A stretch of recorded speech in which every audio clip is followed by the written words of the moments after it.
Pemirsa, sebagai bentuk keseriusan mewujudkan cita Presiden dalam program Makan Bergizi Gratis, perwira bintang 1 TNI AL turun langsung ke lapangan untuk mengecek kesiapan dapur sehat di Oku Timur. Gede sapi cok buat cok.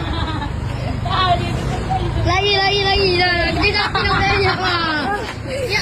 Di momen perayaan Hari Raya Idul Adha 1446 Hijriah, warga seberang Ulu 2 Palembang dikejutkan dengan lepasnya sapi kurban yang berlarian di pinggir jalan Kiai Haji Azhari sehingga viral di media sosial Instagram. Dari video viral tersebut terselek sapi warna coklat berlarian di pinggir jalan sehingga hampir nyerodok warga yang berkumpul di salah sikok bengkel. Yang mana berdasarkan penelusuran PAL TV, peristiwa tersebut terjadi di Kelurahan 14 Ulu, Kecamatan Seberang 2 Palembang.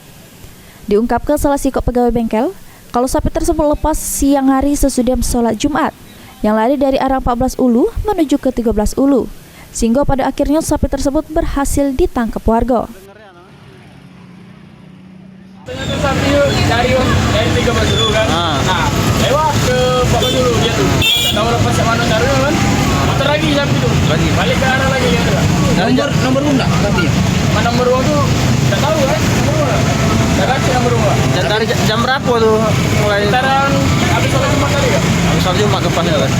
Sekarang masih ada mana? Sapi dapat nggak? Di sini lah, ditangkap. Ditangkap kan? Tapi kok sapinya yang lain? Siko lah. Iya. Sebelumnya kejadian sapi lepas ini juga terjadi di kawasan Banten, Kecamatan Seberang Ulu 2 Palembang, sama di kawasan Suro 32 Ilir Palembang yang masuk ke anak sungai. Heru Wahyudi, PAL TV.